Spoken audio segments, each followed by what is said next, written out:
Hello friends, आपका मेरे channel पर स्वागत है। तो हम 10th क्लास का मैथ कर रहे थे 3.4 एक्सरसाइज। इसका फर्स्ट क्वेश्चन हमने सॉल्व कर लिया था। विलोपन विधि से किस तरह से सॉल्व करना है आपको पता लग गया होगा। दो इक्वेशंस आपको दी गई हैं। पहले दोनों के एक्स के कंपेयर जो है वो सेम बनाने हैं, फिर उनको काटना है तो वाई की वैल्यू आ जाएगी। और फिर नेक्स्ट स्टेप में क्या करना है, वाई के कोफिशिएंट जो है वो इक्वल करने हैं। वो आपको जिस तरह से सफिशिएंट लगे आप ऐसे कीजिए। अगर दोनों की मल्टीप्लाई करनी पड़े तो दोनों की कीजिए, या फिर अगर एक की मान लीजिए 4x है, सेकंड का एक का x दिया गया तो आप उसकी 4 से मल्टीप्लाई कर देंगे तो भी सेम हो जाएगा। वो आपकी इक्वेशंस पर निर्भर करता है कि वो आपको किस तरह से दी गई है, ठीक है। तो आप विलोपन विधि से उस तरह से सॉल्व कर सकते हैं।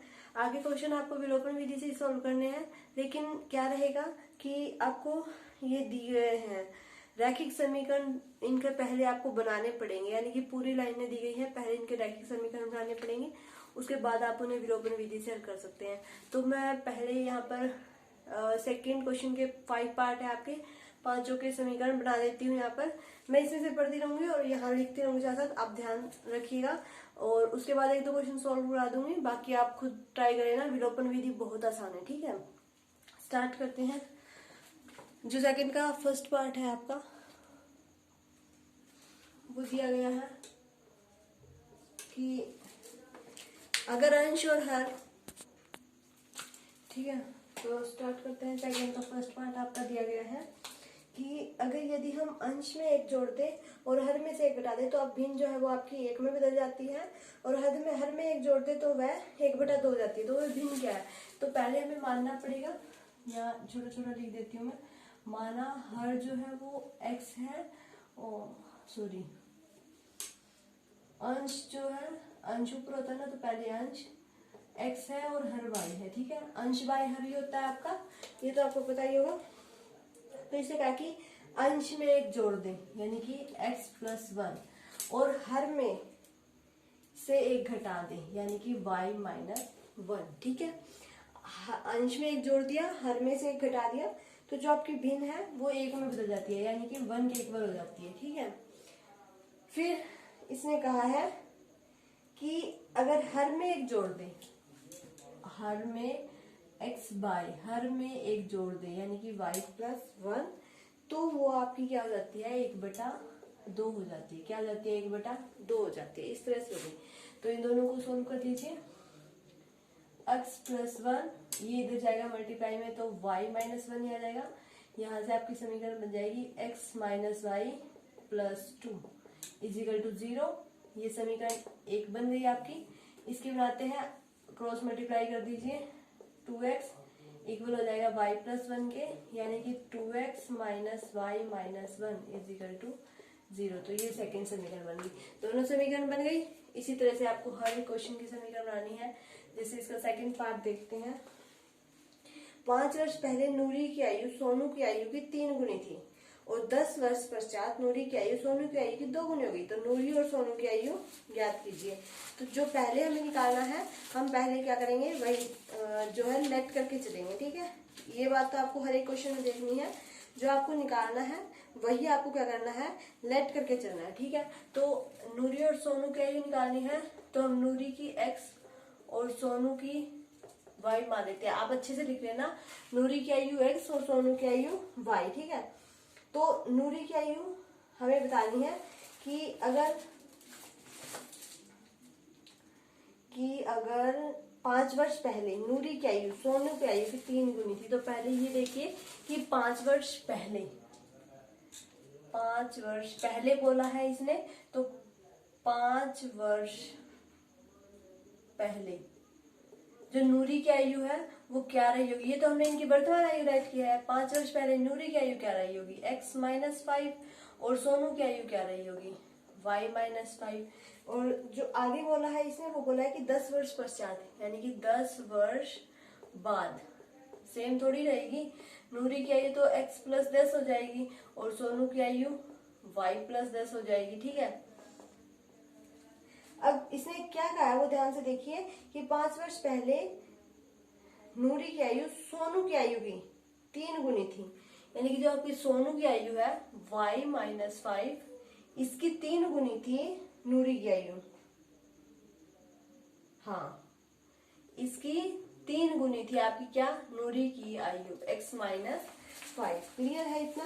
जो आपकी सोनू की आयु थी वो क्या, ये तो इसके अंदर मल्टीप्लाई कर दीजिए, 3 5 15 x-5, तो x-3 और +10, ये आपकी एक इक्वेशन बन गई। ठीक है, x-3y और प्लस का 10, प्लस का ही बनेगा क्या, हाँ ठीक है। तो इतना क्वेश्चन सॉल्व हो गया।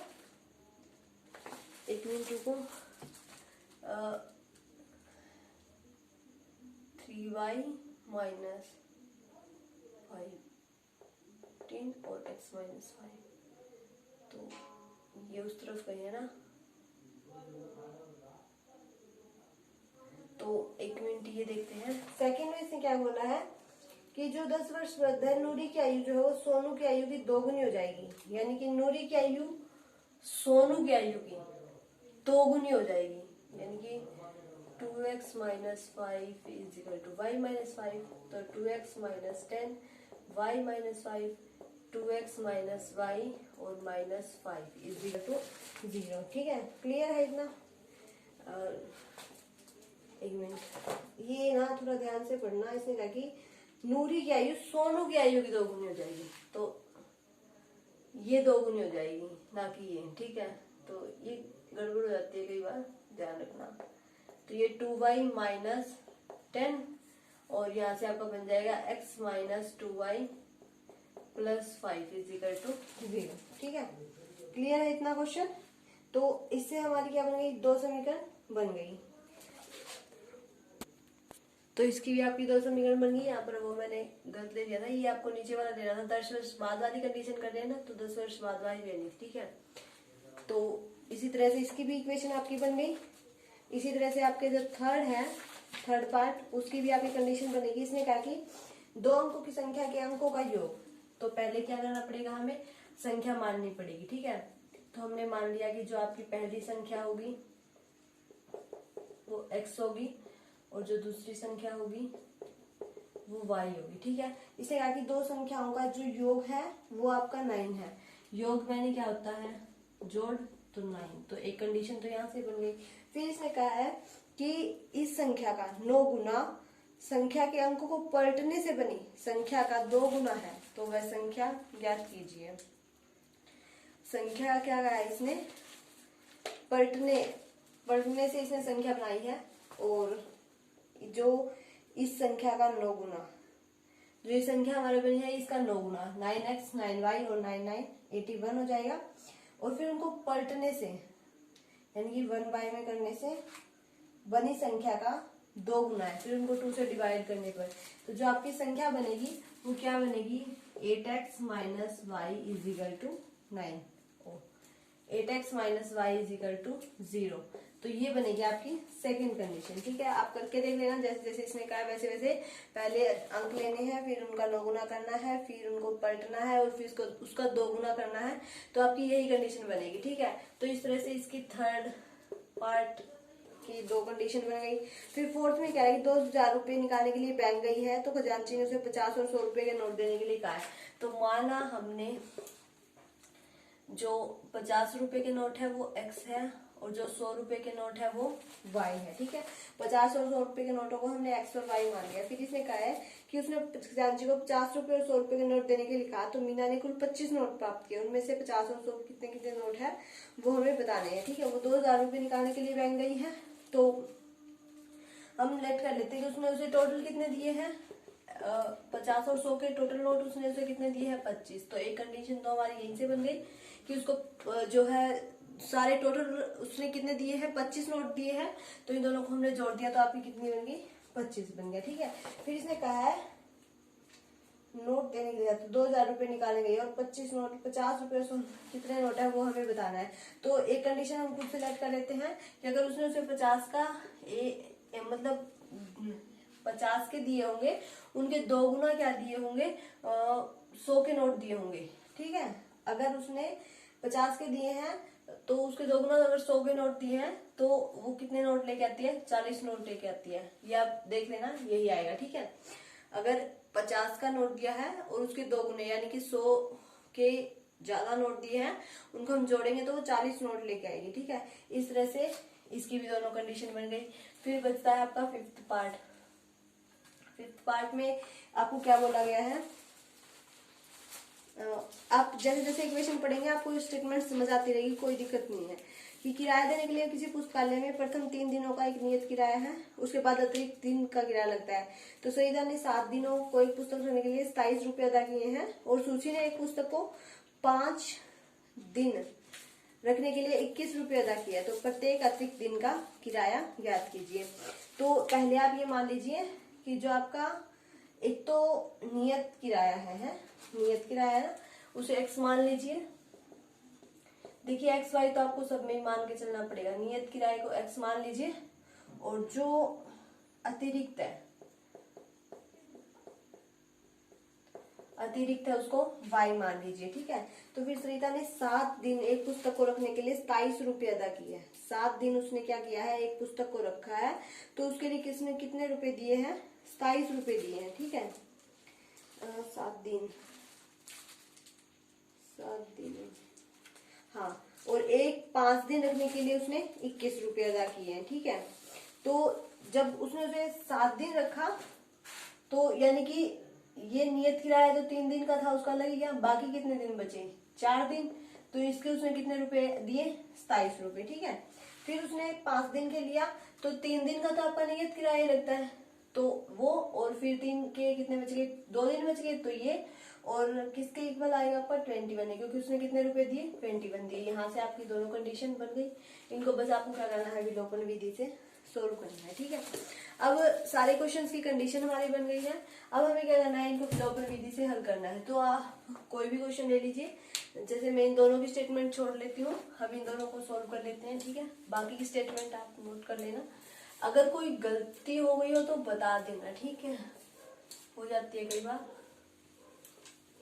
तो यहाँ से हम सॉल्व करते हैं। जैसे इसकी दो आपकी ये बनी थी ना, 2 x minus y plus 2 equal to 0 और 2x minus y minus 1 equal to 0। तो इसे विलोपन विधि से कैसे करना है, पहले x के कोफिशिएंट सेम करते हैं। यहाँ 2x है, यहाँ x है, तो उसकी 2 से मल्टीप्लाई कर देते हैं। तो ये बन जाएगा आपका 2x minus 2y plus 4 is equal to 0। ये 2x minus y minus 1 equal to 0, minus plus plus, तो ये आपका कैंसिल हो गया। ये आपका माइनस का y और प्लस का 5 equal to 0, minus y minus 5, minus से माइनस कैंसिल, y की वैल्यू आपकी आ गई 5। इसी तरह से हम x की वैल्यू निकालेंगे। कैसे निकालेंगे, y की कोफिशिएंट सेम ही है, कुछ भी करने की जरूरत नहीं है, ना ही किसी को मल्टीप्लाई करने की जरूरत है, सेम ही है, बस निशान चेंज करना है। x minus y plus 2 equal to 0 और 2x माइनस वाई माइनस 1, तो माइनस करेंगे तो ये प्लस का हो जाएगा, ये भी प्लस का, ये कैंसिल हो जाएगा। ये आपका माइनस का x और प्लस का 3, माइनस x माइनस का 3, माइनस से माइनस कैंसिल, x की वैल्यू आपकी 3 आ गई। तो विलोपन विधि आपकी ये है। देखिए कितनी आसान है, कितनी आसानी से आपकी x y की जो वैल्यू है वो निकल गई। ठीक है, इसी तरह से जैसे ये दिया गया है x plus y equal to 9 और 8x minus Y equal to 0। तो पहले x की वैल्यू निकाल लेते हैं, y के तो है ही सेम, बस इनको ऐड ही करना है। ऐड करेंगे तो ये कैंसिल हो जाएगा। ये आपका 9x equal to x, 9/9, x की वैल्यू 1 आ गई। अब क्या करते हैं, x से कोफिशिएंट कंपेयर करनी। यहाँ 8x है तो यहाँ हमें क्या बनाना है, 8x बनाना है, तो ऊपर वाले की 8 से मल्टीप्लाई कर देते हैं। ठीक है, x plus y equal to 9, इस सारे के साथ ही करनी है। ठीक है, तो ये क्या बन जाएगी, 8x प्लस 8y, ये 72, और ये 8x minus Y equal to 0। तो ये माइनस प्लस माइनस, ये कैंसल, ये 9y 72 माइनस का। ठीक है, तो y इजिकल टू ये 8, तो y की वैल्यू आपकी -1 आ गई। तो विलोपन विधि देखिए ये है आपकी, बस कोफिशिएंट आपको सेम करने हैं, उसके बाद काट देना है, कोई दिक्कत नहीं होगी, बहुत आसानी से। इक्वेशन आपको मैंने बनवा दी है, एक बार चेक कर लेना, कोई गलती ना हो गई हो, फिर भी अगर हो गई है तो सॉरी, और बाकी आप चेक कर लेना। और अगर इनके क्वेश्चंस में आगे सॉल्व करने में कोई दिक्कत आती है तो कमेंट करके बताना। वीडियो अच्छी लगे तो इसे लाइक करना, शेयर करना, और अगर आप मेरे चैनल पर नए हैं तो सब्सक्राइब करके बेल आइकन दबा लें, ताकि आपको मेरे आने वाले वीडियो के नोटिफिकेशंस मिलते रहे।